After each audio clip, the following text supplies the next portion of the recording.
In the summer of 1942, the German army was winning so completely that its biggest problem was deciding what to conquer next. 6 months later, 250,000 German soldiers were trapped in a frozen ruin, eating their own horses, waiting for an airlift that was never coming. Nothing forced that to happen. Every step between those 2 points was a decision somebody made on purpose. And at one point, one man could have stopped all of it with a single order. He said no. There are 3 people in this story. A general inside the city who slowly ran out of choices. A general outside it who nobody was watching. And a man in a bunker 1,100 miles away, moving armies around a map. Act 1. 2 prizes, 1 army. The plan for 1942 was sensible. Germany was running out of oil. The oil was in the Caucasus. Go and take the oil. Then Hitler looked at the map again and saw a city on the Volga called Stalingrad. Stalingrad was worth taking. It made tanks, and it sat on the river carrying Soviet oil north. But it also carried Stalin's name, and it is hard to read what happened next without concluding that this mattered more than anyone admitted. So instead of 1 target, there were 2. The army group was cut in half. One half drove south for the oil fields. The other drove east for the city. Neither half was now strong enough to finish quickly. The officers who pointed this out were told the Soviets were nearly beaten anyway. That assessment had been made in June. It was wrong in June. It was still being repeated in October. Act 2, the wrong kind of victory. On the 23rd of August, the Luftwaffe bombed Stalingrad flat. It was one of the heaviest raids of the entire Eastern Front, and it worked exactly as intended, which turned out to be the problem.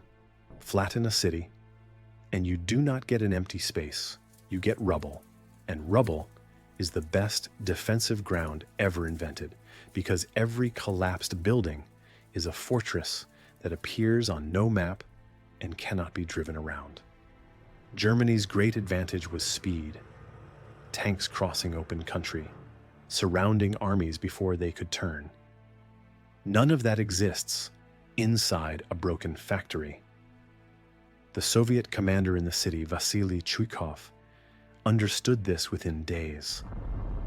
His order was to stay as close to the German lines as physically possible, sometimes close enough to throw a grenade, because German artillery and aircraft could not hit a target that near without killing their own men.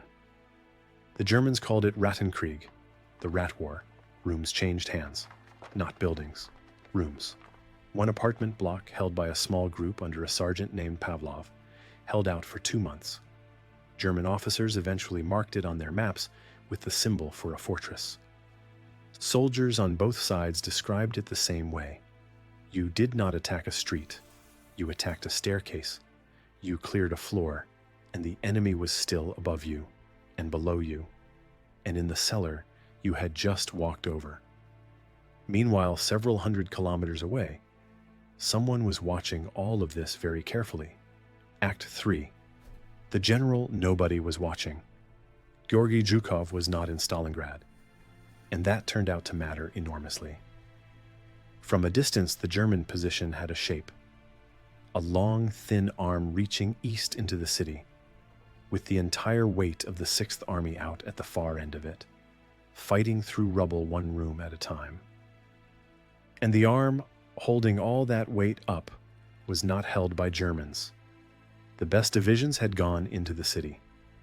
The flanks had been handed to Germany's allies, Romanian armies north and south, Italians and Hungarians further out, willing enough, but short of anti-tank guns and spread thin across open steppe. So Zhukov's plan was not to fight for Stalingrad. It was to let the Germans have it and close the door behind them. It is an enormous gamble, and it only works if 2 things stay true. The city must not quite fall, and the Germans must not look at their flanks. Both depended on the Sixth Army being too busy to look up. He needed tanks, he needed time, and he needed the Sixth Army to stay exactly where it was, doing exactly what it was doing, which, as it happened, was precisely what it had been ordered to do. Hold that thought. We are going back into the ruins. Act 4, 90%.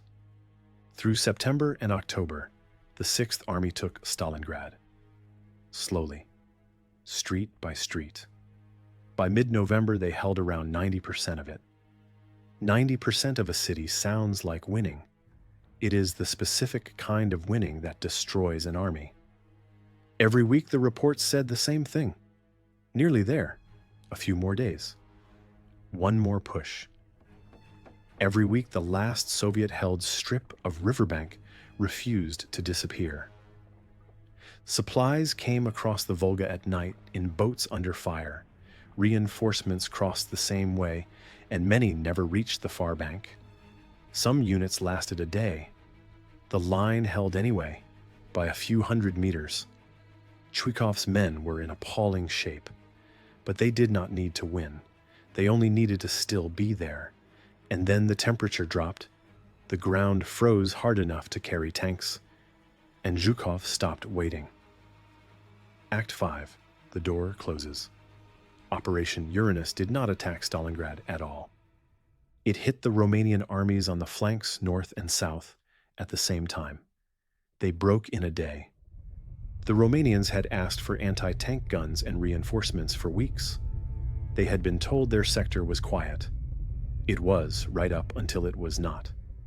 Soviet tanks poured through the gaps and drove not toward the city but around it, two arms racing to meet each other behind the entire German force. On the 23rd of November, they met. The arm reaching into Stalingrad had become a circle around it. Inside were 250,000 men. Paulus asked for permission to break out immediately, while the ring was still thin, and he still had fuel to move. That was the moment. One order, and most of that army walks out. The answer came back from 1,100 miles away. Stay where you are, the Sixth Army will be supplied by air. And that decision, made by a man who had never seen the city, is the one that killed them. Act 6. A promise from Göring. The reason was Hermann Göring, who had told Hitler the Air Force could supply the trapped army from the sky. The Sixth Army needed around 700 tons a day. Göring promised 500. His own transport officers, who had counted the aircraft, said 300 was the maximum on a perfect day with clear weather and no Soviet fighters. It was December on the Russian steppe. There was weather. There were fighters. The airlift managed about 100 tons a day. 250,000 men were now being fed, roughly a seventh of what they needed, in an open ruin in winter. The horses went first. Then the rations were cut and cut again, and men began dying of cold and hunger faster than the fighting had ever killed them. In late December, a German relief force fought to within about 50 kilometers of the pocket.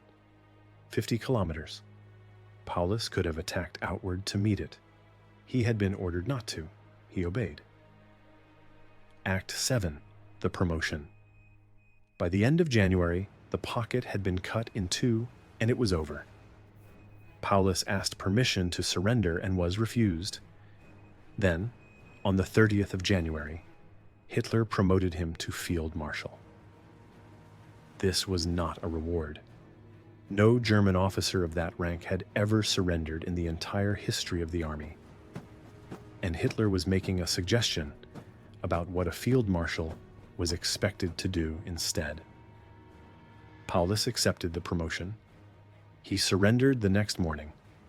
He later said he had no intention of shooting himself for a corporal from Bohemia. He spent the rest of the war in Soviet captivity and eventually began speaking publicly against the man who had promoted him. Act 8. What was left?